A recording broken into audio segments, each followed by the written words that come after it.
Hey and welcome. Thanks for tuning in. And back by popular demand, I have another B-HIIT exercise for you.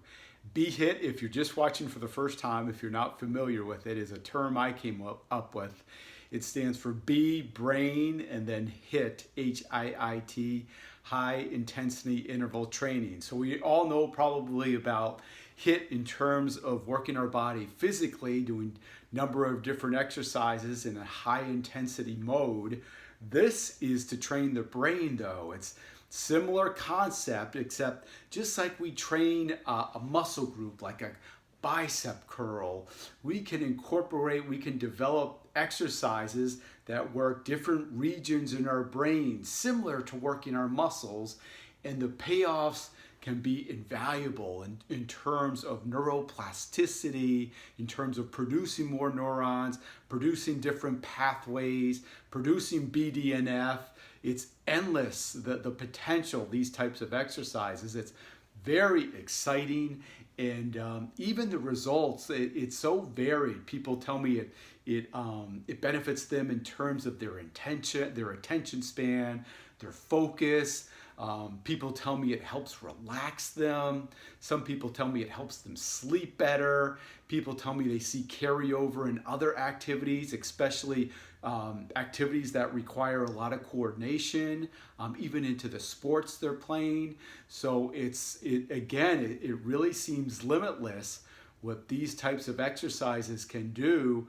And basically what's involved is we're going to add different movement patterns simultaneously, which is going to really cause, again, a lot of areas in your brain to be stimulated, again, simultaneously. So it's quite a cognitive workout if you want to think of it that way. Again, instead of muscles, we're working brain this time. And again, it's called B-HIIT, brain high intensity interval training. And as you can see, this can be very difficult and challenging, but that is exactly what you want. Just again, like I was making the analogy to working muscles, right? We have to challenge our body, our muscles, in order to see results. And same thing cognitively, we have to challenge ourselves. And then again, it's really amazing some of the results that I'm hearing feedback about. So today is a very difficult one. I just started yesterday working on it, and I'm far from being very efficient with it, but I'm getting better. I'm improving. So let me show you.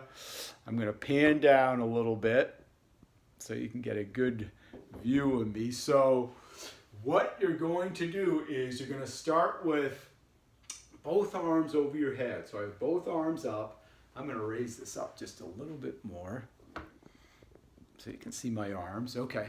So you start with both arms up, and now we're gonna use the right one first to initiate the movement. So as I bring my left arm down, I'm going to shoot my right arm out to the side. And now from there, every time I bring my arm up or down on either side, I'm going out to the side. So I'm going really slow here. So left is up and out. And then as I come down with my left, I'm going to bring it out to the side. I raise my right, and they're just moving in opposite patterns now. So you can see every time I either come up or down with one arm, I'm going out to the side with it. And I'll go a little faster here if I can. So it's that pattern we're looking for. As I come down with my left, out to the side.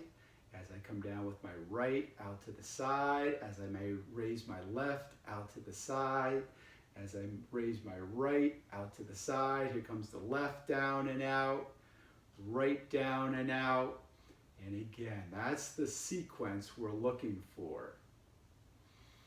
So it is very challenging. And again, I just started yesterday, but it's amazing how quickly you can start to accommodate and make these new neural pathways, something I have never done before. But again, the brain is so malleable. It's so adaptable to learning these new patterns.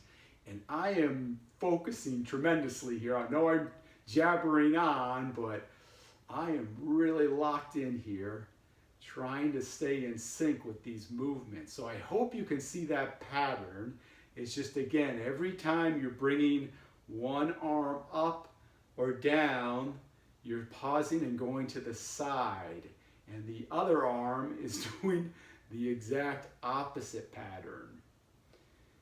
And now, as you get more adept with these types of movement patterns, and this is the really interesting part too, you can start to add even more to these patterns. So I could start like a march in place as I'm going through, and you can see I'm losing a little bit now with my pattern. But that's the idea. Again, we're starting up top, and we'll start with the left to initiate this time. So my right's coming straight down, but as I bring my left down, I'm out to the side, and then I'm reversing it to the right. Up with the right, out with the left, down with the right, and out. And again, you can start to get very creative with these. And let's see if I can do it here. So I'm going to come down, I'm going to initiate with my left.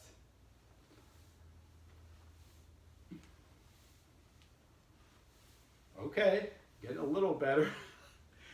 Very challenging.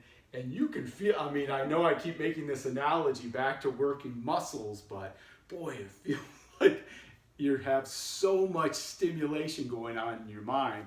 I'm going to keep practicing, and again, our brains are so adaptable, so malleable that they can take all these different stimuli and integrate it into that movement pattern. So I'm going to keep practicing, and I bet within a couple days I'll be able to fluidly not only coordinate the arms, but start with other patterns with the legs too. And again, the more you can combine these different patterns, it's just, again, an unbelievable workout cognitively. And you'll see so many benefits. I even can tell benefits. I'm left-handed, but the more I do these B-HIIT exercises, I'm finding I'm getting much more dexterity on my right side. So that's been very interesting too. I did not see that one coming, but yeah, my right side is now becoming much more coordinated, much more dexterity over there.